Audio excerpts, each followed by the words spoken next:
Hello guys, how are you. तो अब मैंने डिसाइड किया है इस चैनल को, रूट किंग को, इसका नाम भी बदलूँगा। और इस चैनल पे बस मार्केट के बारे में डिस्कशन होगा, शेयर मार्केट, इन्वेस्टमेंट, इन सब चीज़ों से रिलेटेड। ठीक। अब आलतू फालतू वीडियो इस पे नहीं आने वाली है, सिर्फ और सिर्फ मार्केट रिलेटेड चीज़ें रहेंगी। तो आज का जो टॉपिक है, मैं धीरे धीरे इस चीज़ पे देखो, मुझे थोड़ा कंटेंट तैयार करने में समय लगेगा। कैसे, आज मेरा ये पहला वीडियो है। काफ़ी दिन से मैं ट्राई कर रहा था बनाने का, बट किसी भी तरह आज मैं सोचा चलो आज एक वीडियो बना ही देते हैं, कैसा भी बने बट बनाएंगे। ठीक है। तो फाइनली ये वीडियो आपके पास है तैयार, और चलिए डिस्कशन करते हैं। तो सबसे पहले जो आज हम बात करने वाले हैं, इन्वेस्टमेंट से रिलेटेड। तो कुछ बात अभी नहीं करेंगे। अभी इन्वेस्टिंग से क्या है, क्या चीज़ है, शेयर मार्केट क्या है, यही सब बेसिक क्वेश्चन को लेके चलेंगे। क्योंकि मेरी जब मैं शुरुआत कर रहा था चीज़ों की सब की, तो काफ़ी प्रॉब्लम आती थी, काफ़ी मैं फेस किया। महीना 2 महीना कमेंट करने में ही चले जाते थे यार कि मुझे बता दो यार, कोई तो बता दो, कोई सोर्स तो बता दो, कहाँ से सीखूँ, कुछ तो बताओ। बहुत कोशिश करता था कि कोई बताए, बट आपको जल्दी नहीं मिलती है चीज़ें। बट टाइम के साथ आप इस चीज़ पे जब लगे रहते हैं तो फाइनली आपको समझ आ ही जाता है। ऐसा नहीं समझ नहीं आता, समझ आ जाता है। विथ टाइम आप समझ जाओगे। आप भी, कई लोग होंगे जो कोशिश कर रहे होंगे अपने तरफ से जानने की, और डेफिनेटली एक ना एक दिन आप उस चीज़ में सक्सेसफुल हो जाएंगे, राइट। तो सबसे पहले आज का जो डिस्कशन होने वाला है वो है, वाई शुड वन इन्वेस्ट। चलो यार, पैसे इन्वेस्ट करना ही क्यों है? आपके पास पैसा है, रहने देते हैं। इन्वेस्ट क्यों करना है? खर्चा करेंगे, मस्त मौज करेंगे, क्या इन्वेस्ट क्यों करना है? तो सबसे पहला इस चीज़ पे बात करते हैं। ठीक है। तो देखो, मैं इसमें जो भी कुछ पढ़ूंगा वही चीज़ बताऊंगा। ठीक, इसमें कुछ एक्स्ट्रा चीज़ें नहीं रहेंगी, कुछ चीज़ें एग्जांपल्स वगैरह रहेंगी, हो सकता है वो अपने से डालूंगा। ठीक। तो सबसे पहला जो रीज़न होता है इन्वेस्टमेंट करने का, ठीक है, पहले इस पे डिस्कशन कर रहे हैं, वो होता है आपका inflation. Inflation is one of the reason, one of the, मतलब कहूँ यही एक रीज़न एक होता है मेनली, अगर देखा जाए तो। इन्फ्लेशन को बीट करना है, इसलिए हम लोग इन्वेस्ट करते हैं। सेविंग्स में रहता है पैसा, तो उसमें कितना इंटरेस्ट मिलेगा? कम, काफ़ी कम इंटरेस्ट मिलता है। तो इसलिए हम लोग सेविंग्स में ना रख के कहीं ना कहीं गोल्ड में लगा दिए, किसी कोई लैंड खरीद लिया, ठीक है, कमोडिटीज़ खरीद लिए, कमोडिटीज़ में प्रीशियस मेटल की ही बात हो रही है। ठीक है। किसी फिक्स्ड इनकम इंस्ट्रूमेंट्स में डाल दिए, मतलब एफडी में डाल दिए, पोस्ट ऑफिस स्कीम में डाल दिए, इधर उधर पैसा डाल देते हैं। ठीक है। क्यों कर रहे हैं? क्योंकि इन्फ्लेशन को बीट कर सके। ठीक है। सफिशिएंट रेट ऑफ रिटर्न हमें मिले। ठीक है। क्योंकि अगर आप कहीं पैसा रखोगे तो वो धीरे धीरे उसकी वैल्यू कम हो जाएगी। आज के समय जो 10 रुपये का साबुन मिल रहा है, वो अगले साल 10 रुपये का नहीं होगा। हो सकता है उसमें क्वांटिटी का कमी कर दे, तुम्हारा 10 रुपये का ही रहेगा, लेकिन वो छोटा कर देगा सा। पहले मान लो इतना बड़ा आता था, अब इतना बड़ा कर देगा। वही होता है ना, इतना बड़ा होगा। या फिर इसका दाम बढ़ा के 15 रुपया कर देगा। तो 10 रुपये से 15 रुपया हो गया। इसी को क्या बोल रहे हैं? 5 रुपये का चेंज आया। इसी को बोलते हैं इन्फ्लेशन। ठीक है। 5/100, 10 करोगे इंटू 100 करोगे तो 5 दूना 10, 50% का आपका इन्फ्लेशन हुआ। सोच रहे हो, साल में 50%।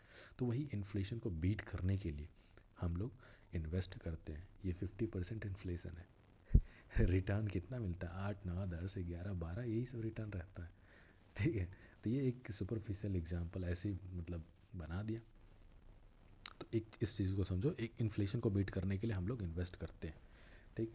दूसरा है ऑब्वियसली, जो हम लोग पैसा लगाते हैं, बहुत वक्त बहुत चीज़ ये मतलब कंपाउंडिंग के लिए भी लगाते हैं, कि पैसा हमारा कंपाउंड हो, टाइम टू टाइम पैसा बढ़े। एक टर्म कंपाउंडिंग के लिए लगाते हैं। ठीक। होता क्या है ना, कंपाउंडिंग का मतलब पहले बता देता हूँ। देखो, आप मान लो, एक पहले स्टेटमेंट देखो, time is money, MONEY, time is money. ये आप बचपन से सुनते आएगा, टाइम बर्बाद मत कर बेटा, पढ़ाई लिखाई कर ले। ठीक है। क्यों बोलते थे? क्योंकि टाइम इज़ मनी। वो आज समझ में आता है जब कंपाउंडिंग के बारे में आप समझते हैं, सुनते हैं, देखते हैं, मैथमेटिक्स देखते हैं, तो वो अब समझ आता है कि टाइम को मनी क्यों बोला जाता था पहले। ठीक है।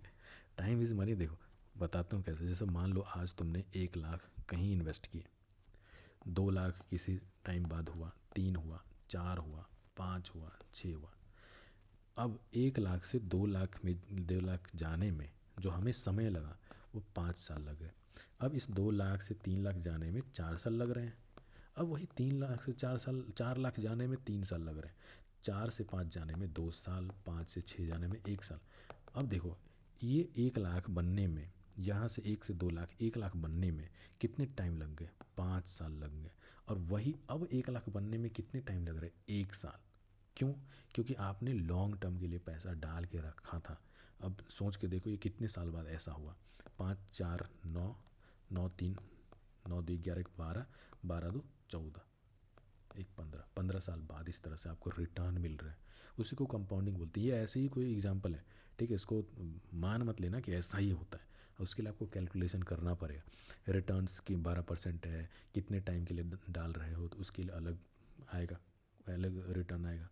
15% है, उसके लिए अलग रिटर्न है। टाइम और रेट ऑफ इंटरेस्ट उस पर डिपेंड करता है, ठीक है। तो ये आपने दूसरा चीज़ समझ लिया, ठीक।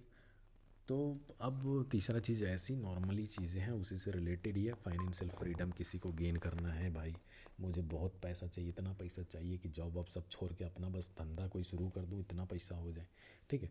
फाइनेंशियल फ्रीडम एक चीज़ है, ठीक। चौथा चीज़, आप ऑब्वियसली अपने जो कई लोग के होते हैं, एम्बिशंस होते हैं कि अपना घर हो, ठीक है, अपना घर हो, गाड़ी हो, सब। तो ये सब भी चीज़ें हैं। कार लेना है, ठीक है, हाउस लेना है, ठीक, बच्चों की एजुकेशन है, ठीक है। तो ये सब चीज़ें हैं, इसके लिए हम लोग एक मतलब प्लान बनाते हैं ताकि हमारा मतलब जो पैसा इन्वेस्ट करें उस हिसाब से ग्रो करें। हमारा टारगेटेड चीज़ें रहते हैं, गोल है, गोल अचीव करना है कुछ वैसा कुछ, ठीक है। तो वो है। बच्चों की एग्जांपल ले लो भाई, देखो जब बच्चा पैदा होता है, जो मेन जो तुम्हारा पैसा लगता है वो कब लगता है? कॉलेज में लगता है, एकदम एक बार में ही।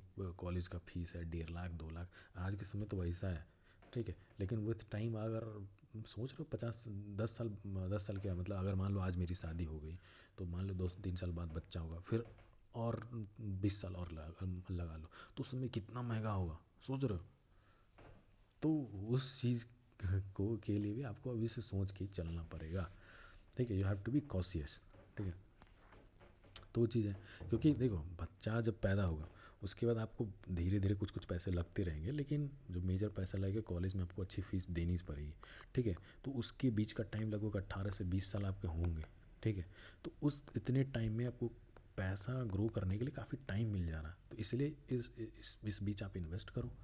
काफ़ी टाइम उसको मिल रहा है, इनिशियली इन्वेस्ट कर दो, ठीक है। तो उसके गोल आपका मतलब अचीव हो जाएगा कि चलो हाँ इतना इतना फ़ी लगेगा, इस हिसाब से मैं अभी इतना पैसा डालूँगा, ठीक। तो ये सब चीज़ें हैं जो आपको मतलब सोचने के लिए मजबूर करती है कि हाँ यार मुझे इन्वेस्ट करना चाहिए, मुझे करना पड़ेगा, ठीक है। किसी को इन्वेस्टिंग तो ये क्लियर हो गया। Why to invest in share market. अब ये नहीं कह रहा कि आप शेयर मार्केट में ही इन्वेस्ट कर दो, नहीं। बहुत लोग शेयर मार्केट में इन्वेस्ट करने से डरते हैं, ठीक है। डरते इसलिए हैं क्योंकि नॉलेज नहीं होता है टेक्निकल, इसमें भी आपको पढ़ना पड़ता है भाई। टेक्निकल एनालिसिस होता है, फंडामेंटल एनालिसिस होता है, आपको बहुत चीज़ें मतलब पढ़नी पड़ती है, समझ। तब जब आप पढ़ने के बाद चीज़ें करेंगे तो आपके अंदर वो डर नहीं रहेगा, ठीक है। तो इसलिए मतलब नॉलेज अर्न कीजिए, ठीक है। The more you learn the more you earn, समझे। तो why to invest in share market. Share market में इन्वेस्ट इसलिए कर रहे हैं क्योंकि ऑब्वियसली रिटर्न थोड़ा इसमें देखो कई चीज़ें हैं कहाँ जहाँ पे हम लोग इन्वेस्ट कर सकते हैं, जैसे फिक्स्ड इनकम इंस्ट्रूमेंट होते हैं। टर्मिनोलॉजी देखो, ध्यान रखो, फिक्स्ड इनकम इंस्ट्रूमेंट। क्योंकि आप मान लो कभी न्यूज़ वगैरह पढ़ोगे ना तो आपको ये सब टर्म दिखेंगी, तो आप ब्लैक आउट नहीं हो जाओगे कि अरे यार क्या लिख दिया, मुझे तो कुछ समझ ही नहीं आ रहा। तो टर्मिनोलॉजी आपको ध्यान होना चाहिए। फिक्स्ड इनकम इंस्ट्रूमेंट्स हो गए, रियल एस्टेट में हम लोग इन्वेस्ट करते हैं, ठीक, रियल एस्टेट हो गया। तीसरा जो आपका हो गया कमोडिटीज़ हो गए, कमोडिटीज़ हो गए, ठीक, मतलब प्रेशियस मेटल्स हो गए, प्रेशियस मेटल्स हो गए, ठीक।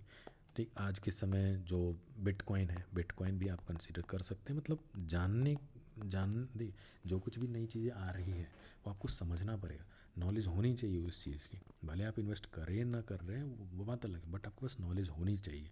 नहीं, क्या पता कहीं कभी आपको ऐसा अपॉर्चुनिटी मिल जाए कि अरे यार अब तो भाई कुछ लॉज वॉज बनना शुरू हो जाए, तो उस केस में तो आपको पता ही नहीं रहेगा कि अरे यार ये बिटकॉइन नया चीज़, ये क्या आ गया। तो पहले से आपके पास नॉलेज होनी चाहिए, ठीक है, ताकि आप जब ज़रूरत हो उस समय आप एक्ट कर सकें। ठीक है, नॉलेज होगी, आपको आइडिया होगा तो आप एक्ट करेंगे उस केस में, उस टाइम, राइट। तो ये सब फिक्स इंस्ट्रूमेंट हो गए। फिर आपको मैं पाँचवा चीज़ जो बता रहा हूँ वो है investment in equity. Equity equity इसी को हम लोग कह रहे हैं शेयर मार्केट, इसी को बोल रहे हैं। ठीक, शेयर मार्केट वैसे टर्मिनोलॉजी बाइंग सेलिंग के लिए यूज़ किया जाता है, लेकिन इन जनरल इक्विटी में बाइंग सेलिंग ज़्यादा होता है ऑनलाइन। जो हम कंपनी का शेयर्स बाई करते हैं तो इक्विटी ही उसे बोला जाता है, राइट। तो ये है। अब मैं इसकी बात कर रहा हूँ कि शेयर मार्केट को क्यों जानना ज़रूरी है, वही है ना। देखो, why to invest in share market, share market में क्यों इन्वेस्ट करना है, क्योंकि इनका जो रिटर्न्स होता है, इनका रिटर्न जो होता है वो फ्लेक्सिबल रिटर्न्स होता है। फ्लेक्सिबल रिटर्न कहने का मतलब फिक्स नहीं होता, जैसे इसमें फिक्स इनकम इंस्ट्रूमेंट एफडी में फिक्स्ड रिटर्न मिलते हैं 7 से 8% ऐसे मिलता है। रियल एस्टेट में भी आपको मिलता है फिक्स्ड रिटर्न, वो कैलकुलेट करोगे तो बहुत लोग रियल एस्टेट को लगता है, रियल एस्टेट में लगता है कि यार बहुत मतलब हाई रिटर्न मिलता है, लेकिन कैलकुलेशन करोगे तो वो समझ आएगा कि क्या है एक्चुअल सिचुएशन, क्या है होता है। ठीक है, अगर 50 लाख अगर लगा रहे हो तो मान लो 20 साल बाद आपका 1 करोड़ हो गया, तो डबल हुए। और हो सकता है कि इसमें वो सिचुएशन ना हो। ठीक है, कहने का मतलब कैलकुलेशन करना पड़ेगा आपको, मैथमेटिक्स दिमाग लगा के आपको कैलकुलेशन करना पड़ेगा, तब समझ आएगा कि हाँ एक्चुअल में रिटर्न किसको मिल रहा है। वो तो सुनने में लग रहा है 50 लाख से 1 करोड़ हो गया भाई, लेकिन कैलकुलेशन करोगे तब समझ आएगा कितना रेट ऑफ इंटरेस्ट बना, ईयरली देखोगे तब समझ आएगा।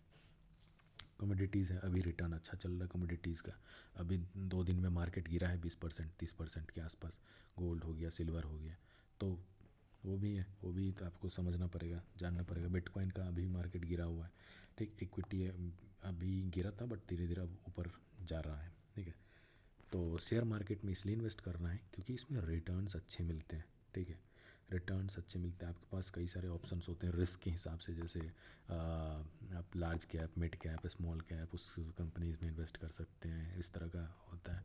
ठीक है, इसमें आपको फिक्स इनकम इंस्ट्रूमेंट में 7-8% का ही होते हैं, जैसे कि एफडी होते हैं, पोस्ट ऑफिस का स्कीम होता है, जॉब में जाते हैं तो एनपीएस होता है, बाकी लोग एनपीएस की तरह ही होता है, मुझे ध्यान नहीं आ रहा उसका नाम, उसमें आप इन्वेस्ट कर सकते हो। तो मेन वही है, रिटर्न्स आपको अच्छे मिलते हैं, अच्छी कंपनी सेलेक्ट कर सकते हैं, आपके पास नॉलेज है तो आप अच्छी कंपनी निकालें उसमें इन्वेस्ट करें, वो है। तो दैट्स इट। तो आज के लिए बस इतना ही, आज बस इतना ही डिस्कस करेंगे। और इस चैनल को प्लीज़ सब्सक्राइब करें और आगे तक पहुंचाएं, जितने भी न्यू यूज़र्स हैं, जो नए हैं, जो शेयर मार्केट के बारे में कुछ नहीं जानते हैं, मैं रिक्वेस्ट करूंगा कि आप मेरे से जुड़ें। क्योंकि देखिए, टाइम टू टाइम मुझे भी ज़्यादा समय नहीं हुआ है, मेरे पास भी उतना नॉलेज नहीं है, बट जैसे मान लो आप कोई सवाल करोगे तो मेरा वो नॉलेज रिफाइन हो जाएगा, आपका भी नॉलेज में इम्प्रूवमेंट होगा, दोनों का नॉलेज इम्प्रूव होगा। तो वो चीज़ें, इसलिए मैं वीडियो बना रहा और देखते हैं कैसा रिस्पॉन्स आता है। मैं इस चैनल को अब मतलब इस पे यही सब डालूँगा, शेयर मार्केट से रिलेटेड चीज़ें, और समझाने की कोशिश करूँगा आपको। ठीक है, तो दोनों टॉपिक देख लिए। अगला जो टॉपिक होगा मे बी शेयर मार्केट क्या है उस चीज़ से रिलेटेड होगा। कई इंटरमीडिएटरीज हैं जैसे कि एनएससी, बीएससी, कई जानते तो एनएससी बीएससी हैं, बट और भी चीज़ें हैं होती हैं जो पीछे रन करती हैं, उस चीज़ के बारे में भी आपको जानना चाहिए। आईपीओ का मार्केट होता है, कंपनी कैसे आती हैं, वो भी चीज़ें हैं। तो बहुत कुछ है बताने के लिए, बट ऑब्वियसली टाइम के साथ हम लोग सीखेंगे, हम और आप एक साथ जाएंगे आगे। ठीक है, मैं भी अभी इन्वेस्ट नहीं किया हूँ क्योंकि मेरे पास भी वही ऑब्वियसली पैसे की कमी है यार, समझ रहे हो ना, पैसा सबके पास नहीं होता है, बट डेफिनेटली एक समय होगा, एक समय होगा जब हमारे पास पैसे होंगे और इस नॉलेज से उस पैसे को डबल ट्रिपल क्वाड्रपल ये करते जाएंगे। ठीक है, तो थैंक यू, और नेक्स्ट वीडियो में मिलते हैं। शेयर करें, जो बिगनर्स है उसके साथ ज़रूर शेयर करें। Okay, thank you.